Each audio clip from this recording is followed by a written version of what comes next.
Barron Trump, often known as the reserved and enigmatic youngest son of President Donald Trump, rarely commands the spotlight. While his family's every move seems to make headlines, Barron has consistently chosen a quieter path, far from the chaotic glare of public attention. That is why the events that erupted within the walls of Whitmore University, nestled in the serene heart of Oregon, became an unforgettable chapter, one that left the entire campus buzzing. Whitmore, a sanctuary of academic rigor and free thought, was where Barron, enrolling under a pseudonym, sought to be known not for his lineage, but for his intellect. Yet, on what began as an ordinary Tuesday morning in Lecture Hall 305, everything changed. Not just for Barron, but for everyone who witnessed what unfolded. What? The class that day was led by Professor Victor Langston, a towering figure in the world of media studies, infamous for his fiery lectures and his ruthless, no-holds-barred critiques of public figures. Langston's reputation was built on controversy. He was adored by some students for his unapologetic honesty and despised by others for his scathing, often personal attacks. His lecture, titled The Myth of Public Figures, promised to dissect how society distorts and amplifies images of the powerful. With his usual flair, Langston prowled the front of the room, his voice sharp, his eyes glinting with the thrill of performance. But then the atmosphere thickened, the energy in the room shifted, from intrigue to discomfort as Professor Langston, with a smirk curling at his lips, selected his next target, Melania Trump. His voice, dripping with mockery, rang out. Take Melania Trump. Famous for what exactly? A decorative presence, a vacant smile, and a hashtag campaign no one remembers. A walking billboard for the privileged and polished, contributing little beyond photo ops. His words sliced through the air and the room erupted. Some students laughed nervously, others exchanged wide-eyed glances, unsure if this was brilliance or bullying. Barron, sitting stone still in the third row, felt the air grow cold around him. His heart pounded. Not with anger, but with something deeper. His mother, fiercely private, relentlessly misunderstood, was reduced to a punchline. And as the room buzzed with whispers and stifled laughter, something within him ignited. Slowly, he rose. The movement alone was enough to hush the room. All eyes turned to the tall, composed figure standing defiantly amid the sea of seated classmates. His voice, when it came, was steady but charged with emotion, like a storm beneath a still surface. "Professor Langston," he began, his tone firm but respectful, "you claim to teach about public perception, but today you've offered only cruelty disguised as critique." The laughter died instantly. You could hear a pin drop. Langston's eyes narrowed, a flicker of surprise crossing his face. "And who exactly are you to lecture me on critique?" he shot back, his voice laced with condescension. "Not a professor," Barron replied, his gaze unwavering, "just a student, but one who understands that public figures, whether presidents or first ladies, are still human beings. My mother's contributions, from her humanitarian work to her advocacy for children, deserve more than a cheap punchline." The tension in the room reached a fever pitch, a heartbeat away from breaking. But Barron wasn't finished. His voice, now measured and cutting through the silence, pressed on. "You speak of values, but mock grace. You teach perception, but peddle prejudice. Is this lecture about image or your own ego?" A collective gasp rippled through the hall, and for the first time, Langston faltered. His showmanship, so sharp moments before, cracked under the weight of the moment. A slow, powerful applause began from the back, swelling until the room thundered with it.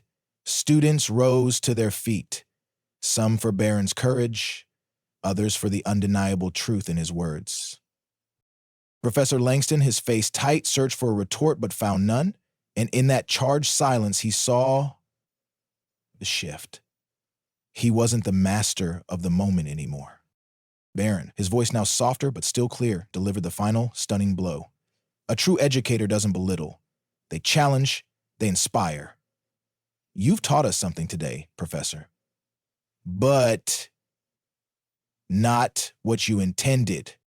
With that, Barron sat, and the world inside Lecture Hall 305, its pulse, its power, was forever changed. "You speak about my mother as if she's just an image, something shallow, something to dissect for entertainment." Barron's voice, calm but razor-edged with emotion, sliced through the air. The room, once filled with chuckles and whispers, plunged into a breathless silence. Every eye turned to him, some in shock, others in curiosity, and a few with a flicker of respect for the courage it took to stand against a figure as formidable as Professor Langston. The professor, her lips curled in a faint smirk, crossed her arms. "And what, Mr. Trump?" she replied, her voice dripping with condescension. "Do you believe she represents?" Barron's eyes, steady and burning with restrained intensity, met hers without flinching. "You speak of her grace as if it's a flaw," he said, his voice building with quiet power, "as if strength can only be loud, only be sharp-edged. But grace is restraint when insulted, kindness when mocked, and dignity when dismissed. You call her silence, compliance?" he continued, his voice rising. "But silence can also be power. The choice to rise above pettiness, to hold one's composure when the world demands a reaction." A ripple of tension pulsed through the room, heavy and charged. Professor Langston's eyes narrowed, and the challenge in her voice sharpened. "So you're saying we should celebrate passivity? That public figures should smile, nod, and say nothing of consequence?" Barron's reply came swift and unwavering. "No. I'm saying that you have mistaken composure for passivity and empathy for weakness. My mother speaks through her actions, through the causes she champions, through the dignity she carries despite relentless scrutiny. But you," his voice hardened, "you reduced her to a punchline because it was easy, because it earned a laugh, because tearing someone down is always simpler than trying to understand them." A charged silence followed, so thick it felt like the room itself was holding its breath. But Barron wasn't done. His voice, steady and deliberate, pressed on. "You teach a class on perception, Professor Langston, but what perception are you feeding them today? That it's acceptable to belittle someone under the guise of critical thought? That it's fine to ridicule a person's character simply because they are public? What lesson is that? How does mockery sharpen the mind or inspire meaningful discourse?" Professor Langston's smirk faded, replaced by a flicker of something else. Uncertainty. She opened her mouth to speak, but Barron's next words stopped her cold.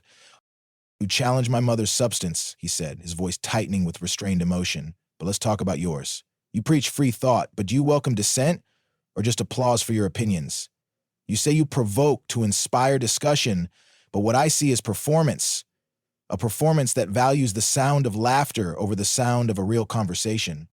A shift began, small but undeniable. Whispers turned to silence, and silence turned to something deeper.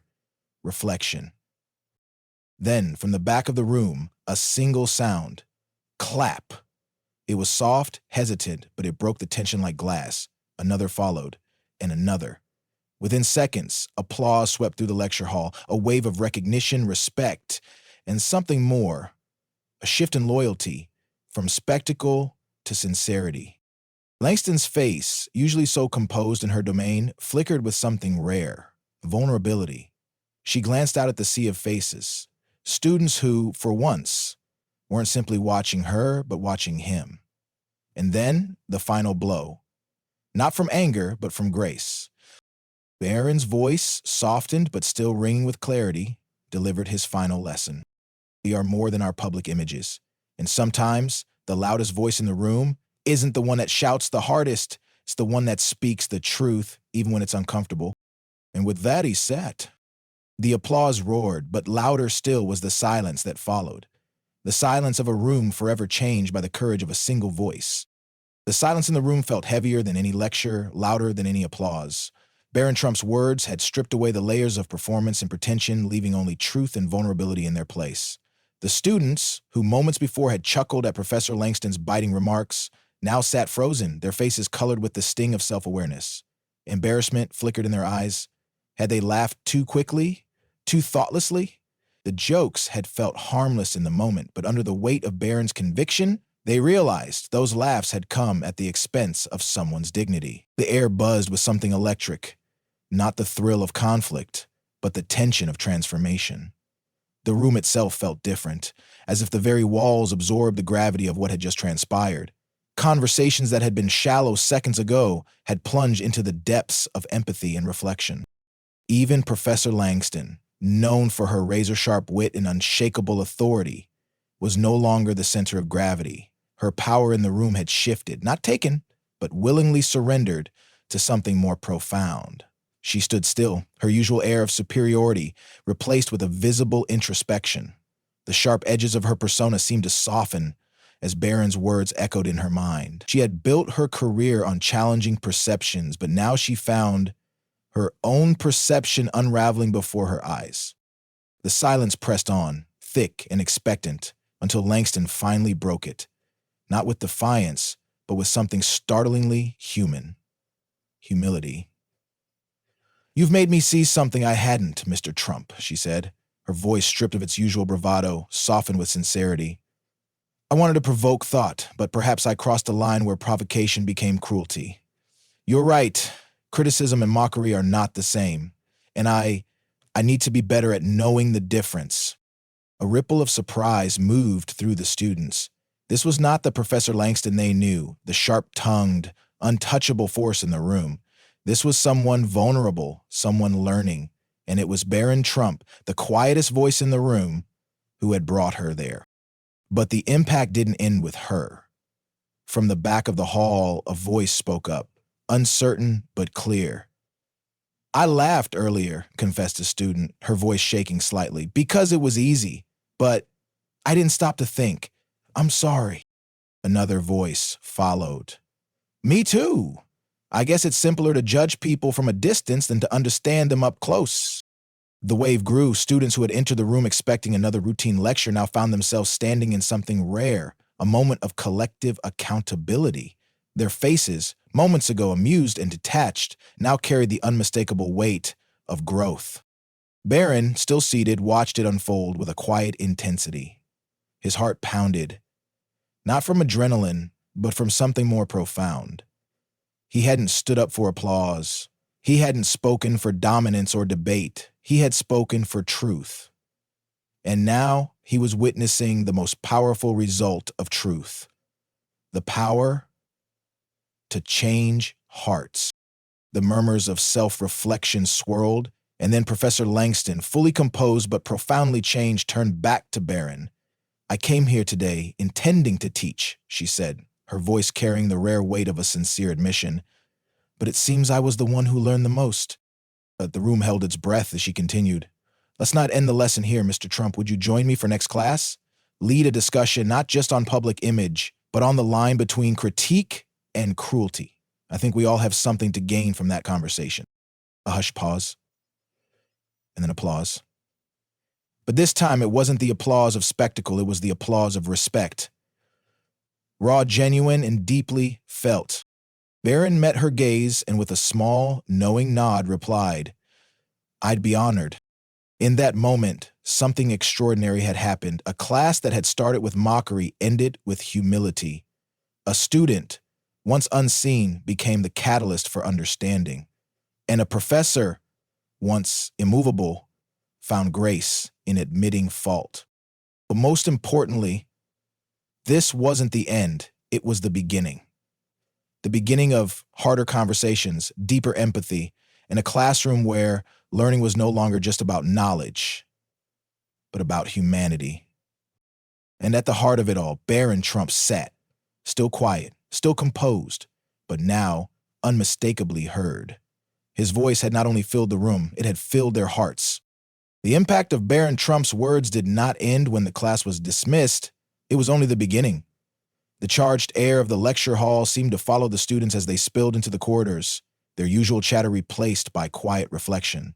The echoes of his voice lingered in their minds, unsettling and inspiring them in equal measure. Conversations that once skimmed the surface now delved deeper, into empathy, integrity, and the power of respectful dissent.